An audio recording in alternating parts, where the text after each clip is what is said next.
Our next speaker then is Dr. Sajjad Hussain, and he's a senior lecturer in electronics and electrical engineering at the University of Glasgow.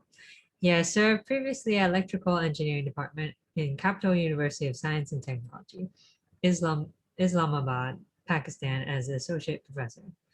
He did his master's in wireless communications in 2006 from Supelec Gifser Yvet. I'm sorry if I'm saying that wrong. And his PhD in signal processing and communications in 2019 from the University of Rennes 1, Rennes, France. His research interests include 5G self-organizing networks, industrial wireless sensor networks, machine learning for wireless communications, and technology-enhanced student learning techniques. He's a senior member of IEE, a fellow Higher Education Academy, and senior fellow recognizing excellence in teaching. And he has over 10 years of academic experience with roles as principal co-investigator in several funded projects. Dr. Hussain has authored and co-authored over 60 journal and conference publications, along with one authored book and one edited book. He has been associate editor for IEE Access since 2019. And he is a recipient of the Teaching Excellence Award in 2019 College of Science and Engineering at the University of Glasgow. Now I'll just hand it over to you now. Right. Thank you very much, Christine. And thanks for providing this opportunity to present. So, as Christine said, I'm Sajjad Hussain, and I'm working at University of Glasgow on the joint program between University of Glasgow and UESDC, Chengdu, China. So I'll be, for next 10-15 minutes, I will be going through some of the tools and techniques that we have been using at University of Glasgow to gauge the student engagement. So the first thing is that student engagement is a term that is that has so many definitions, and it's very hard to find one universal definition. I apologize for the subtitles. Let me just turn them off, please.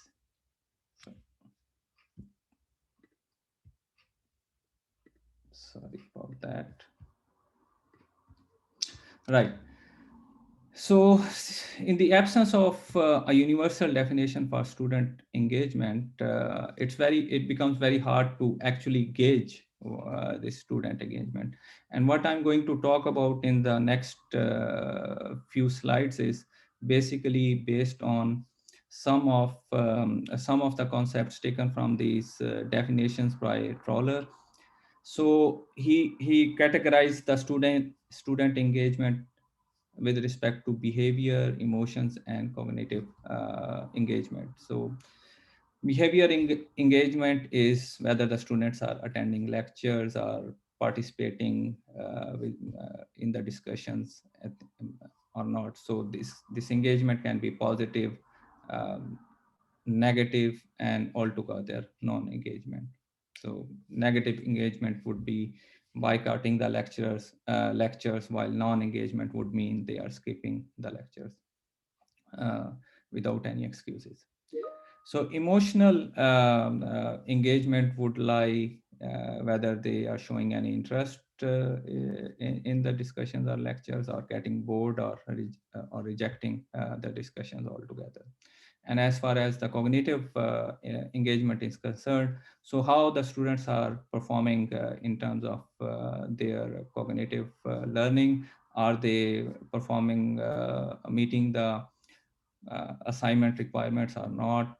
Are they submitting the assignments late or not? Or are they doing exactly the opposite what they are asked to do? So the discussion that I'm going to follow is basically mainly about these three aspects of engagement.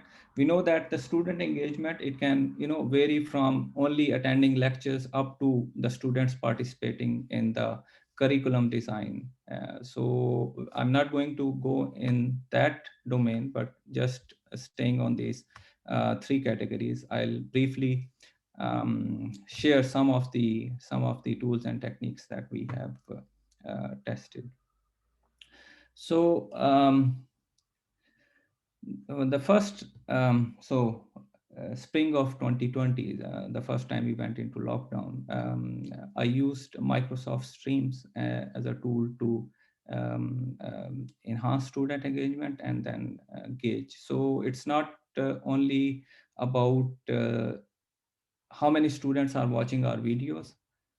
It's about how many of them are actually understanding the concepts given on those materials. So what I would do is to upload my short lecture videos on Microsoft Streams and embed the questions within the video. And this question would take them to the Microsoft Forms where they will do a related assessment, and then they can come back to the uh, lesson. Now, when they attempt this question, I can easily see how many of them are uh, doing that assessment right, how many are struggling with that. So this gives me a good idea of not only how many of them are watching the videos, but how many of them have actually understood the concepts that are given in that particular piece of the lesson. And then I took it to the next step through this branch learning concept. So we had a in-house built tool. It's called VLab, as part of a learning and teaching project, which I was the uh, principal investigator. We developed this virtual lab tool. The idea was basically to introduce this branch learning. It's just like the gamification. So basically, you start with a small lesson, and based on that lesson you ask the student level 1 question, so basically the simplest question that you can ask to them. And then based on the outcome of that answer, the students are taken to multiple branches of the tree. So basically, if you have responded the question correctly, you will be taken to the level 2. And if you haven't answered the question rightly, you will be taken back to another level where you will be given further background study. And then based on that study, you will be asked another question, and it will be assessed whether you have grasp that idea well or not. So basically, it's like a game that at each level you have to perform a simple assessment, and based on the assessment, you walk through that tree and reach at the end of the lesson. Now, what it gives me is that it gives me a more detailed insight into how the students are learning. So it's not about only knowing which students are struggling, which are not. It's going further deep into what concepts they are struggling at. So a more detailed analysis into the student learning can be obtained. And for those who want to try such approach, Moodle Lessons has this built-in feature, although not as graphical as I'm showing here, but still the branch learning concept can be implemented through Moodle Lessons. Another project that we are currently, basically we have started this semester is to use the gaze tracking to see how the student are engaging with our contents, the contents that we provide to them. So it's basically multiple ways that you can extract the data. So it can be looking at where the students are looking at your content and for how long where they are. So this can give you an idea which part of your material is basically either making the students focus hard, either they are struggling or it's interesting for them. We can also generate heat maps to see where most of the students were paying their attention, to give an idea what sort of material is more engaging for the students, so that it can feed us back that this sort of uh, material, if included in our presentations, can improve student engagement. And we can also figure out what are the areas with most in which the students were most interested. So this is an ongoing study in which we aim to improve the content that we deliver to our students based on the feedback that we get, that on which the students are most interested in.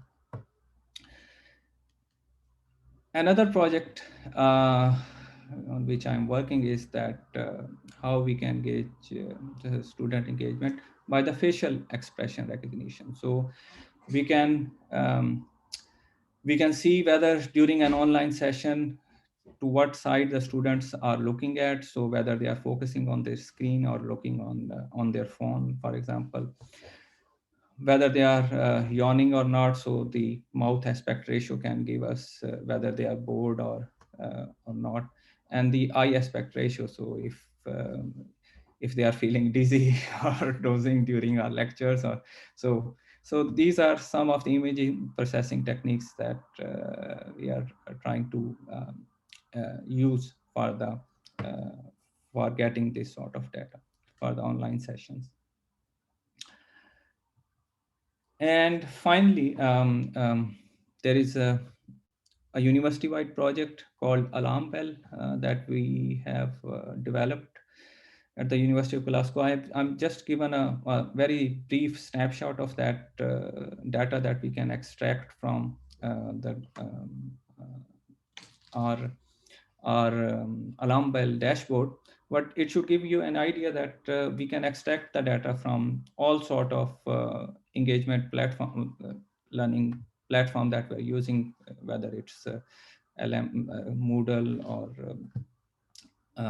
Teams or Zoom, whatever the platforms we are using. We can extract the data from those uh,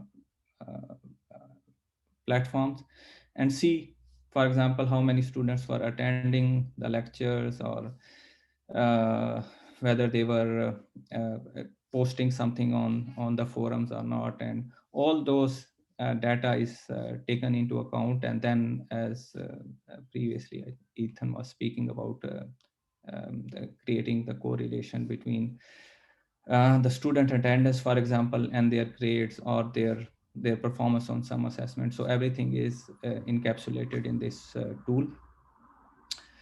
One of the objective of this tool is uh, to see the students, if they are lagging in engagement, they are identified. So we have markers which can give us the idea which student or which category of the students is lagging behind in the engagement, which are doing well with respect to the engagement. And then the study advisors, they are notified to contact the students well in time before reaching the end of the semester. So at regular spaced timing, the students who are not engaging well with the material can be pinged and asked what could be the possible reason of their non-engagement. So I will conclude with few remarks here, that I would say that this online learning has proven to be a blessing in disguise, to see how our students are interacting with our content, our delivery. There is a plenty of tools that are used to gauge the student engagement, and the stats and the data can be really helpful to improve the learning and teaching quality, and the delivery. um, I have another direct research direction on which I'm working, is that with the advancement of Internet of Things, the sensors, with devices, they can help us to gather more data into not only the academic performance of the students, but also the mental or physical health of the students, which are very critical given the current circumstances. So all these things can be joined together, and again, echoing what Ethan is doing, that applying machine learning on this on the data that we gather, we can predict the possible cases that can cause